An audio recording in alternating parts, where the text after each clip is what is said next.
What up, friends? Had fun last night. Sorry about my hideous hair and my overly bright lighting. Uh, what can you do?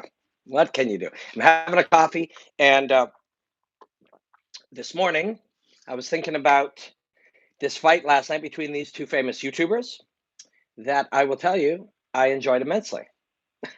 I didn't expect to enjoy it immensely, but I did enjoy it immensely. Um, I made a 1 minute breakdown. Quadrex. I will take some questions as we go. I'm going to fire out some thoughts on the way, and then we'll take a few questions. But I didn't expect to kind of enjoy it because they're debuting fighters. They're 0-0 fighters. I have commentated. Wow, am I ever like bright? Wow, sorry about that. Um, I have commentated hundreds and hundreds and hundreds of fights with debuting fighters, hundreds, and usually they're not super good. Those guys were actually pretty good. I'm shocked. Trust me, I'm surprised. And not that's no judgment. That's not judgment. I don't want to judge or be negative at all. I just went in with the bias of experience. The my experience commentating fights between 0-0 fighters had me going in with pretty low expectations, even though they're good athletes, they're young, and they're driven. How are they successful? They're successful because they're driven, right? It's the work ethic that those dudes have is probably pretty fucking legit, right? So you take those things into account and you form expectations. You don't want to walk into a situation with expectations, but you do. However, that fight was way better than I was expecting. Both guys, there's a lot of aspects to how to, what you're looking at, but what you're looking at is something you don't see all the time, which is two debuting fighters with no big fight experience or any fight experience headlining an event with tens of thousands or Staples Center, fucking big ass place with people everywhere, cameras everywhere, all this shit happening, and you go up and in a fight is the truth. That's the truth. They call it the moment of truth. It's a fucking amazing analogy because the truth was on display. You can't hide anywhere. Now you're half naked fighting a man who's there fighting you to try to defeat you in front of all these people. That's a lot of pressure. They also are under intense scrutiny. People judge them, people dislike them, people, hate them, love them, whatever, right?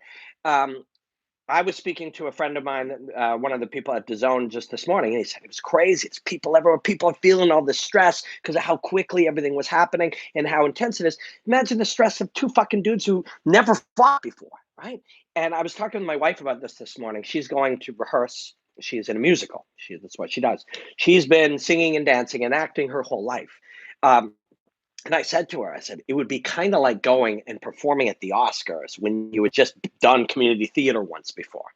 Do you know what I'm saying? Like, think about it.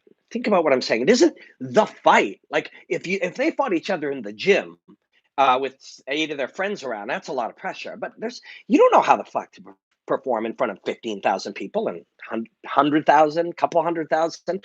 I think when they fought on YouTube as amateurs, they had hundreds of thousands. So presumably there's many hundreds of thousands of people watching. All of that scrutiny, pressure, judgment. And when you go and you go into a fight, in your mind, especially the first few fights, in your mind, you understand you are being judged by this. Now, later in your life, you realize it's not the intense judgment that you think it is. People are going about their lives. They're not sitting around judging you for more than 15 minutes. And then they go on with their busy lives. Let's see a question. You could care less about the fight and more about what we can learn from the way they became popular. Brilliant stuff.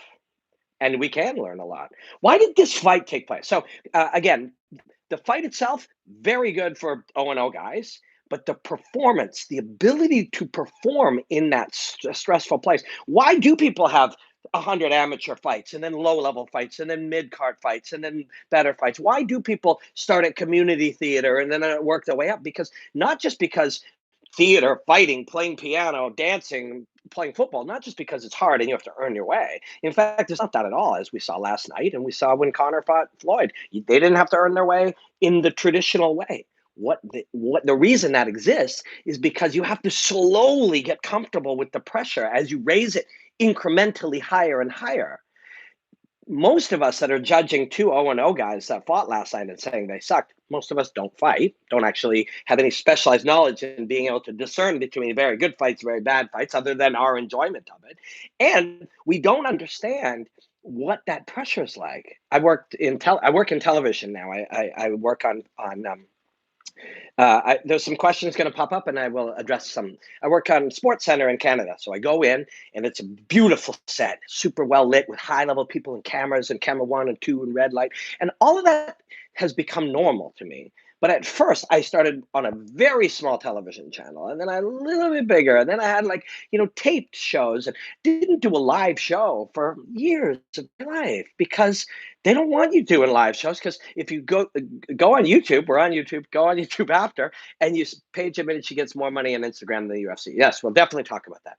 If you go on YouTube after this and you Google news reporter swears or news reporter has meltdown or whatever, people do because you can't. Most people can't handle. It's called the spotlight effect. It's science, right? The, anything that is difficult is infinitely more difficult when people are watching you. Try it in life. Do something you normally do, and then do it with and say, "Hey, look," and try to do it. It's hard. Never mind millions. Never mind the pressure of it. Never mind the judgment. All that shit. That stuff. Studying performance is in and of itself something real, and most of the time we don't talk about it. Most of the time we don't recognize it. Excuse me. And but it's real, and so that they thrived. It was quite impressive. So I did a 1 minute breakdown. That's what I do. I do short 1 minute analysis of fighting and other things, and then I do long, meandering, ambling, long form analysis, which later over time helps inform my short form analysis. My 1 minute breakdown of it wasn't the fight itself, which was a good 0-0 versus 0-0 fight with a lot of intensity, and they were going for it. They were going for it. But I'm sweating. My apologies. These lights. I don't know how to work these lights. So, I should spend more time on figuring that out. Um, but these guys handle so, and also my brain is all over the place today. So please forgive me. Um, but yeah, so intense scrutiny. These guys handled that like champs. They also, oh yes, my 1 minute breakdown was about not them versus each other, but them versus the system. Right there was a system in place. I feel Eddie Hearn learned the wrong lessons from KSI, Logan Paul. He tried to trick the social media audience into liking pro boxers. Yes, I agree. A lot of thoughts I have on this stuff. But yes, I didn't talk about them versus them, although that fight was good. We're talking about a referee on a Sunday morning. That's usually a bad thing. Um, the best refs you don't even talk about on Sunday. They just did their job brilliantly, and they don't get any attention for it, and that's great. Um, but these two guys versus the system. The system used to be like, well, have 100 amateur fights and then get a manager who's going to take 20% or 15% or whatever, get an agent, work your way up through here. Yeah, have expensive meetings where these assholes do cocaine and drink champagne until they all pay each other a lot. You get paid a little, and on your 28th fight, you finally get paid to be on TV. And a whole bunch of other people get rich. That's the system. These two guys said, fuck that system. Let's build an audience, and then we have the leverage to do this ourselves. That's the lesson here. That's the bank. That they banked the fucking system. And we can all do that. There are times in life where that is possible. There are ways, and this is gonna sound esoteric, but it's true. A lot of the things that we think are rules and structures and the way things have to be are entirely imagined. We just believe them to be true.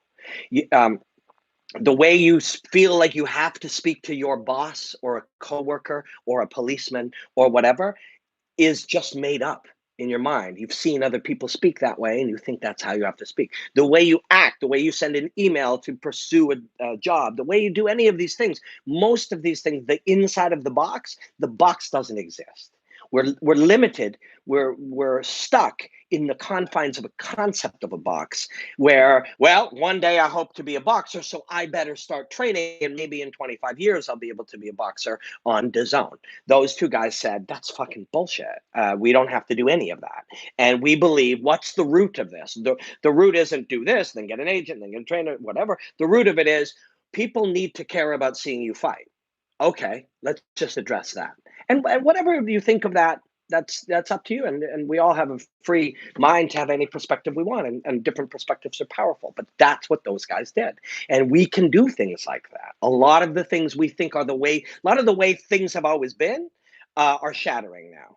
More people watch Joe Rogan do his podcast than any television show in the world. Why is that? Joe was just once a guy in a podcast studio because all the things you're not supposed to do, swear, smoke weed, talk about aliens on live TV, whatever, he does them all because they were all bullshit. And now, when you go and you watch a guy act like Dan Rather on TV, he seems old and weird compared to what you see in the real world, right? So, and that's what these guys did. They were like, wait a second. And even the way boxing is discussed, and fighting and kickboxing and news and anything, the way they're discussed, we get these paradigms in our mind where we only are supposed to talk about certain things. We think, but you can talk about anything. You don't have to get stuck, jammed into a box where you can only think a certain way. Let's take a few questions and we'll go look at some other points. 20 million a piece on YouTube alone is nuts. And your promo, right? There are guys like Eddie say these guys are self-promoting. Sorry, I popped something up. Yeah. So what value is that? So what are Logan Paul and KSI? What are they? They are now professional boxers with one professional fight, but they are successful celebrities, modern celebrities.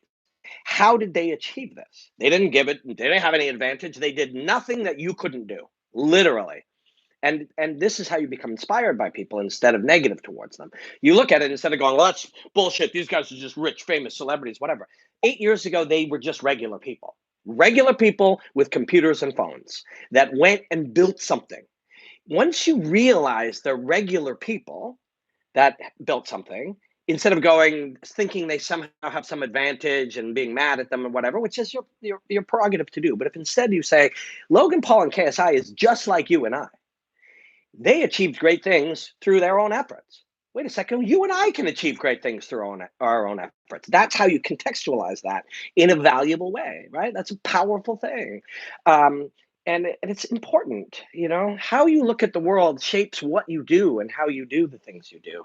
And looking at it positively, knowing that if those two guys can be there in a ring fighting each other, all these people are watching, you're watching me talk about them on a Sunday morning, anything is possible. That's the beauty of it. They didn't get lucky. They didn't have some special advantage. They just did work. Now, what does that do for you?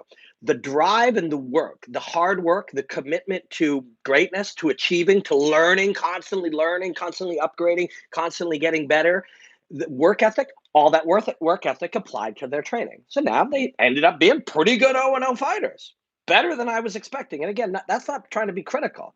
It was my problem that I went in with a bias, an expectation that they wouldn't be as good as they were. That's on me. Because if we go into things without expectation, they're easier to learn and easier to gather knowledge and easier to be exposed to new ideas. But if you go in with expectations, it affects the way you see things. So I went in with an expectation of it being a little less quality than it was, which was cool. That was cool. But that's on me. I shouldn't have had that expectation. But when you think about it, it's like, why was it better than the average 0-0 fighter? Well, they're great athletes, right? What is a great athlete? Let's hack that. What is it to be a great athlete? Hard work, training, study, self-improvement, commitment, practice, right? So to become a great successful YouTuber was that. To become a very good athlete is that. To go in and put this fight on and be pretty decent for brand new fighters is that. What did those guys do that you and I maybe haven't quite done in the same way? They fucking worked hard, super hard. So what is our takeaway from this? Robin will never get a job with the UFC as a color commentator. I do not mind. Because you know what? You're watching me right now. That's exciting. But yeah, especially if I forget and I'm wearing like B shirts all the time. You should look at KSI's head trainer, Riley. He's like 22, signed with Mayweather, and he's a beast of a boxer. Yeah, I mean, this is the other thing, right? You go in and you're smart, so you find good people. Those good people aren't just going to work with you because you're on YouTube. They have to see you're a hard worker. Then they have to push you harder. Then they have to see how much you can handle, see how much improvement you can make. This is all just every lesson that there is from these guys is a lesson about going for it and a lesson about working super hard and getting a little bit better every day. Improving. That's it. That's the whole fucking lesson from this. And then because of doing that, not being put into an artificial box where you have to do things the way people have always done it. So now you're a little bit of an outside thinker, a little bit of a free thinker, right? So what did these guys do? They worked super hard. They were regular people like you and I 8 years ago. They worked super hard to build an audience. Um, he has nearly 500,000 subscribers. He's the future. He's a hybrid of boxer and YouTuber. I don't. Oh, that kid. Oh, cool. I will look him up. Thank you. Uh, he's not discrediting anything. I'm not a fan of either as well. But he's just discussing a fight that happened last night between two guys who boxed each other. Yeah, that's exactly right. Why am I talking about it? Why are any of us talking about it? Because they're compelling somehow. This whole thing is compelling. You know, why is it compelling? What can we learn from this? Well, we can be inspired by them and learn that through hard work, practice, improvements, we can achieve things. Once you achieve things, you set new goals and you want larger accomplishments. You try to find new ways to learn, new ways to improve, new ways to gather whatever it is you're seeking. And that's what they did. So we can learn that. We can also learn that by thinking outside of the artificial box that doesn't exist anywhere but in our mind, we can hack systems and find new and interesting ways to achieve the things that we want outside of the system, right? Um, we want to see Robin versus Helwani. Now, Ariel is a friend of mine, and this is not to be disrespectful to him, but I'm a professional combat sportsman, and he's a regular guy. That's not fair. Are we going to break down every high school fight? No, but on my Instagram, at Robin Black Martial Arts, I do break down a few of them. That's the whole point. Why can the UFC learn from two goofy YouTubers? Moscow Card was throwaway. Anyways, come on. The Moscow Card had some brilliant fights. So let's look at those two things for a second. Um, infinitely, infinitely higher level of skill and true artistry and combat sportsman ability in Moscow. Moscow is how they say it, actually. Whereas these two dudes were 0-0 fighters who were very athletic and famous. Now, why and how? What's going on here? How could they be similar? That's a very good question. That's a very good question. On the other hand, this is probably an important point. Once every 5 years, anybody can make one thing that's very noticeable. The Moscow, they do that 3 times a month consistently for decades, right? So that's a different thing. They're not equal. They're not equal. It was under promoted. So let me try to find a few questions here. Uh, Hey, look, it's literally the coolest and best fight announcer in all of MMA. But that's very kind of you. I don't know about coolest or best. And I'm not really an announcer. I'm an analyst, and commentator. But thank you. That's very kind of you. So what else can we learn? What else are our takeaways from there? Mostly over the numbers, they were all off the charts for KSI fights. So the fight itself, um, they were high level of performance. Again, I think this is something really valuable and something interesting, maybe something that isn't generally considered in such a way that we think about it. But kicking a ball or playing a guitar or fighting a guy, the skill of doing it is separate from the skill of being able to perform under pressure. They are connected, but this category is a separate category. It connects through your ability to train and be comfortable in it, but they're separate. I just see a couple of questions. Who could Logan Paul fight in the UFC? Hey man, if that guy he's famous and people are interested in him, he wants to do that. I'm sure the UFC would do it because they'll see, they're in business. That's a good business move to do that. But we are getting to a point now. Once we start getting there, where the reason this works is because they're equal, right? They're both. They both were boxing enthusiasts who, over the last couple of years, became pretty equal boxers.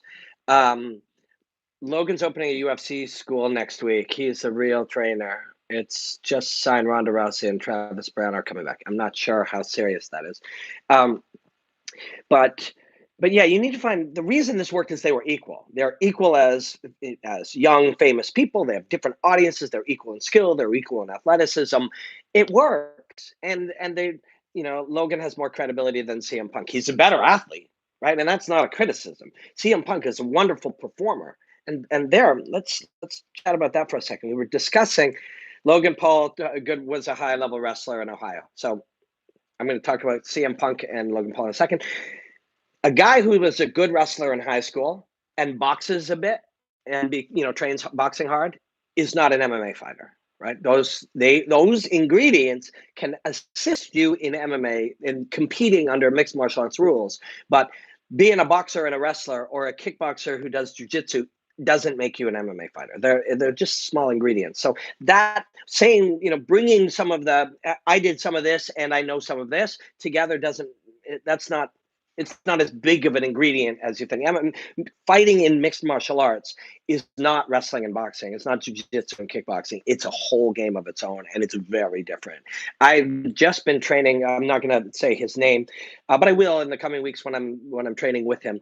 A very high level striker is making his MMA debut, and I do some training with him. I was helping analyze from the outside while training with him the other day, and it reminded me of the amount of times I've seen specialists move over. Tyson Fury, we're talking about fighting in MMA. Tyson Fury is really fucking good at punching people and not getting hit, but he will not be a high-level artist of mixed martial arts. Can he win a mixed martial arts fight? Sure he can. How many Ryman Blacks would it take to beat one Francis Ngannou? For sure, at least 4 or 5, and probably more. I like that question, though. Quite a few. Chael Sonnen. The P stands for undefeated. Shout out to Chael Sonnen. While we're just hanging out, chatting together on a Sunday, let me tell you, Joe Rogan has done more for me than anybody in the world in my business and my art. Number 2 is Chael. Chael has done a lot of things to help me with these guys too. He's recommended me, and when I was coming up, he's gone out of his way to make time for me. Chael is a wonderful human being. He's very generous and very kind and very giving. And maybe he wouldn't like me saying that, but it's true. It's very true. Chael is a wonderful human being. I think we're probably going to wrap this up pretty soon. But let's take a couple of questions. Hey, brother, are you Canadian? I'm Canadian. I just thought you might be as well. I am Canadian. Does it show? I mean, I'm pretty polite and shit. What's the best age to become a Freemason? I don't know. You got to ask my friend Michael Chavello. He's a Freemason. Conor McGregor's going to prison. That wasn't a question so much as somebody's comment. Yeah. I don't think he's going to prison, but what type of deal do you have with Bellator? I do not have any kind of specific deal with Bellator currently, although we are discussing possibly doing more work in the future. They have hired me to do a couple of little things. Most of my experience with Bellator so far has been, hey, here's and DAZN for that matter. Here's a plane ticket. Here's a hotel room. Here's some money. Go do your thing. And it's like, really? And they're like, yep. And I'm like, is there anything I'm supposed to do or say or like whatever? They're like, nope. Go do your thing. It's like, wow. Here's a pass. Walk around. Talk to Batista or whoever you want. Do your breakdowns. What do you need? Can I have some footage? Sure. Here you go. You need anything else? Can I go in the cage? Yeah. You can go wherever you want. It's pretty cool. And then I did a big piece with them on Rory and Lima and sort of the path up. And I built a bunch of my breakdowns and shot that with them. And then I do a bunch of stuff with DAZN, but I'm a freelancer. So a lot of people ask me about my work these days, which is super nice if anybody be interested in what the fuck I do. But I am a freelancer, which means I make my own stuff. So this is how I think of my job. I don't have a job. That's how I think of it. I think I study martial arts, and by sharing what I find, sometimes people pay me or give me situations where I can make money by doing that. And over time, that's become a fair bit of money. I can pay all my bills and live my life and just study martial arts and share what I find. And over time, there's more and more of those things happening. So I get paid to commentate. So I study martial arts out loud, wearing a headset, sitting next to a ring or a cage. It's fucking amazing, to be honest. And that's why when I see Logan Paul and when I see KSI, I recognize that same thing. It's like they may not have known what they wanted to achieve. I didn't know exactly. I used to think I wanted to be a UFC commentator.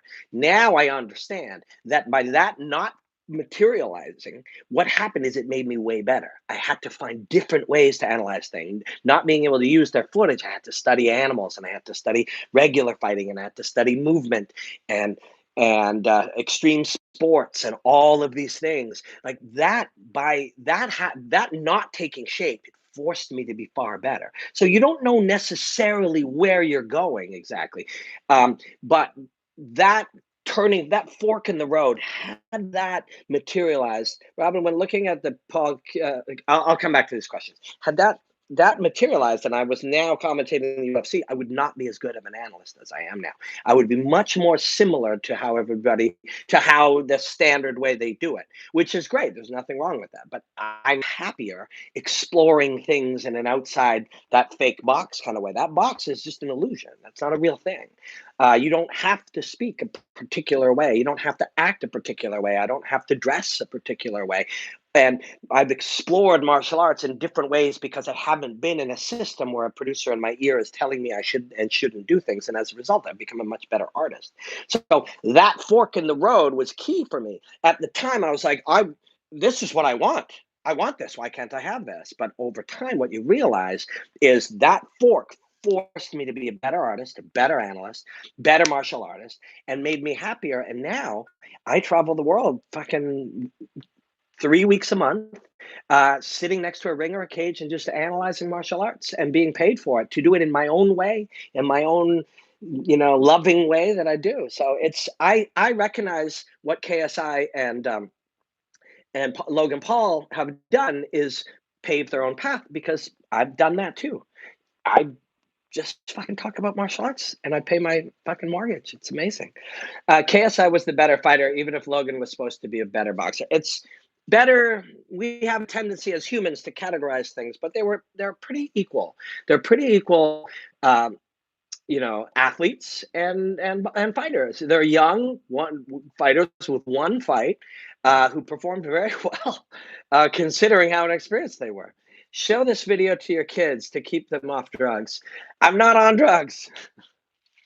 Is this a drug? Actually, caffeine's a pretty powerful drug, to be honest. But I do get that a lot. A lot of people, we're all different, right? Everybody's different. People have different personalities. They have different ways of expressing themselves. Don't stifle yourself. Don't try to be like everybody else. Allow yourself the freedom to truly express who you are. That's what I do.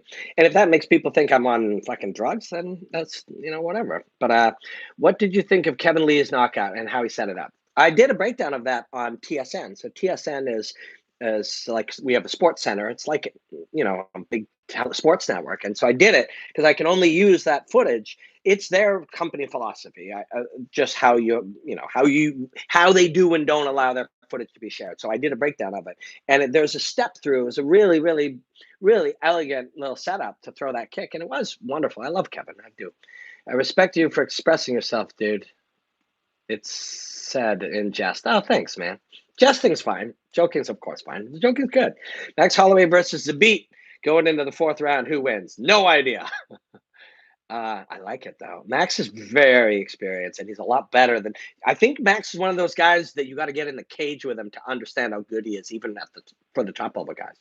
Do you think Gregor Gillespie should be fighting at 145? I thought he looked small compared to Kevin. Kevin's a big 55er. These guys know better. My opinion is uninformed. I'm literally outside in the backyard throwing the ball for my dog, talking live with Robin Black. This is literally the best day. I love the future. We're in the future right now. Isn't it crazy? I'd like to smoke a joint with you, Mr. Black. I don't smoke a lot of weed anymore, even though it's legal in Canada. Like very small amounts, rarely. But I'd be down as long as I don't have to go anywhere or do anything after. I'm not super good at keeping shit sorted. Robin, when looking at the Paul KSI fight, did you ever look at it from the angle of how does having millions of dollars affect an amateur's development compared to the traditional broke amateur? Yes, I did. So, of course, it helps massively, but they earn that millions of dollars. So that if you think of that millions of dollars as part of their development, so let's say you wanted to be a great piano player. If you have millions of dollars, you'll have the best teachers and they'll come in and they'll train you. You can fucking have Elton John come train you to play piano if you want. So if you said to yourself, I want to become such a great piano player, maybe at first I'll make millions of dollars as part of my coming up. I'll use those millions of dollars and the fame to leverage it into allowing me to do the things I want to do. I admire it. And of course, having money helps with everything, you know. Uh, and depending how much time you want to allot to pursuing money, uh, there's some value in it. But if you don't like spending all your time pursuing money, doesn't, there's something called opportunity cost. If I spend all my time trying to make money, that means I'm spending less. Some of that time I'd like to spend making art or spending it with my family. I mean, how and why you do that is up to you. Um, Weed is legal in Canada. Yes, it is. It is. I mean, in terms of having family and still reaching the pinnacle. Kevin actually had staph in that fight. I saw it on his chest. Would you do a bare knuckle fight? Because I think this is the future of fighting. I would do a bare knuckle fight, but I'm old now. I really thought of one. At different times, I commentate BKB, which is the best bare knuckle in the world. It's in England. And I thought about it. I really did. There's a young guy. His name's Robin also. And, he's a good dude. And we talked about, like, maybe me fighting him. But I'm old now. My wife would be so mad if I took another fight. I also don't know that it is the future. It's so why is bare knuckle and these different smaller organizations and these different things popping up? It's because the people who originally were drawn to the UFC were drawn and fighting and other things like that, kickboxing, Muay Thai, they were drawn to it because it was edgy. Now it's mainstream. So those people, the early adopters, they have to find something edgier. And so they're drawn to it. The best thing in the world, I have to respond to him, but I was having a conversation about commentating Let Way when they come to America. And I'm going to try to make that happen. I got a lot of different commentary gigs right now. I was just going to tell you what I'm working on, but I can't. I better wait another couple of weeks. But people say going to bare knuckle because UFC allowing slowly turning into a point fighting sport. I don't agree it's turning into a point fighting sport, but I do agree it's less edgy. And that's normal. When something becomes more mainstream, it by definition becomes less edgy. Thomas, good question. Jeff talked about that all week. He doesn't want KSI to go pro because he doesn't need to. Boxing is dangerous. Weed is legal. Yes, it is. KSI pro. You're moving to Canada.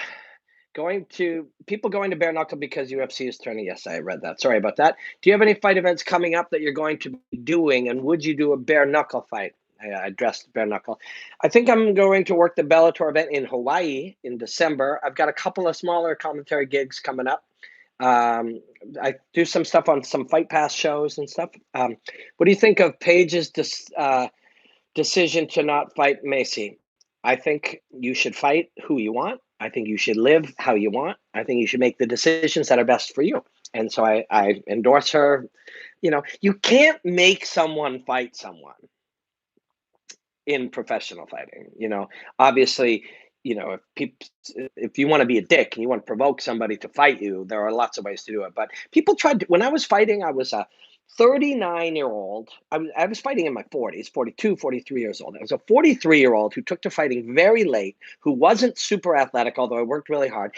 And I had a name. People knew me. So I was a really good fight to have. I wasn't that good, but you got a lot of value out of beating me. So fucking everybody wanted to fight me. And the harder they tried, the more I was like, sorry, man, I'm not, like begging and trying to call me out and insult me and stuff. It's just like, you're doing the wrong thing. You want to fight me? You be cool to me. And then maybe we'll fight. And because you got to think about, if you want something that involves another person, you got to think what would motivate them to do it. If you start pushing somebody, insulting them and stuff, their options are either I'm going to beat you up or I'm giving you nothing. I have nothing to do with you. And that's what Paige is doing. So good on her. It's her life, I feel like the technology we have gives us more access to combat sports and fighting in general. All things is always going to be a part of human nature. I'm glad combat sports is getting recognition. Agreed. But we can get access to anything we love today. Have you ever seen Dana White box? No, I haven't. Heard John Fitch say the other day that Dana used to get the better of Tito when they would spar. I'm sure Dana was a pretty good boxer in the day. I don't know how much he does now. Robin was Logan Paul of his era. Worth going southpaw as a right-hander for a better jab? No. Now, if you want to switch, a lot of modern fighters do switch, but I go right, I have a better jab, and I have a worse power hand. right? Now we can develop that. We can change it through practice. We can make this better, but through practice, we can make this better too. So Bruce Lee believed that the strong hand forward was the best way. But over time, I think he would have changed that. And this is why. This is not some insight. The reason he would have changed that is he would have eventually said the answer to that is going the other way, and that nothing is best. All things he over time he got further and further away from being absolute about anything. And that's what happens as you gain more knowledge. These rules and principles are exploitable. So anyways, what was your weight loss cutting diet? Oh man, that's a whole other day. Zabit was literally a perfect example of UFC's point fighting. No, it's not. There, you fight the way you want to fight. I can't make you fight a different way. So and the audience can try by booing and rewarding you with more fame and money and whatever if you fight their way, but it's your fight. You fight the way you want to fight. Um, what kind of diet do you follow? Right now, I eat a lot of meat and a lot of vegetables and not a lot of other things, but it changes. Um, you're a professional MMA better. I'm a lot more versed in this stuff than any. Well, I think somebody's arguing in there. I don't like arguing. Um, I don't think Zabit tries to take the third round off. I think in the first round or two, he's faster and more explosive. Yeah. So, guys, I got to get going. I'm driving a couple hours out to Stratford, Ontario. I'll be training there all week, and my wife is working in Cambridge, Ontario. If you're in the Stratford area, come and train at Fifth Round Muay Thai. I'll be there. I'm also going to pop into Stratford BJJ, so please send a shout out over to them if you know them. What would it take for you to take another fight, and are you comfortable not fighting again ever? I'm really uncomfortable not fighting again ever. I always think I wish I could fight again, but I probably won't. What would it take? Say it would have to be something really appealing, winnable, because I'm old and broken down, that I believed I could win, in like Bellator or the UFC or somewhere meaningful. And I'd probably want it to be good money, a winnable fight, and a lot of other really things that are very unlikely to happen. So it's pretty sure I'm not going to be fighting anymore. Um, Buffalo loves you. Love you guys too. Hey, let me. There's a Stratford in the UK, East London. Yes, that's where this is named after. Stratford, Ontario is named after the English Stratford. Do you think there's something after death? Great question. I don't have an answer for that. I don't know. So my answer would be I don't know, which maybe means no. Maybe I don't think that yet. I don't know. Canada steals all the UK locations. It's true. Let me take a second to thank you guys. It was fucking cool to be able to just sit and chill with you guys again. I am going week after next. I'm doing this unboxing at my friend Peter Seller's store. He's got a box of old military hand-to-hand combat books that I want to check it out. So we're gonna do an unboxing on my YouTube channel. This one, but it's very cool to be able to hang with you guys. I'm sorry I haven't been around that much. It's just a lot of travel, and I'm trying to get used to it and try to figure it out. But those are good things. Please follow me on Instagram for my 1-minute breakdowns at Robin Black Martial Arts. Please follow me on Twitter at Robin Black MMA. I'm on TikTok, trying to make 15-second ones. I'm going to post a couple right after this. And then, you subscribe on YouTube. Hit the notifications on all those. And if you want a Bink shirt, it says Bink, Robin Black. It's at shopRobinBlack.com. Thank you guys for hanging out with me. Thank you guys for chilling with me. I say this every time, but I got to come back to YouTube more. This has been an incredible pleasure, and I'm very grateful for you guys. And that's it. Blackout. Enjoy the hostilities, my friends.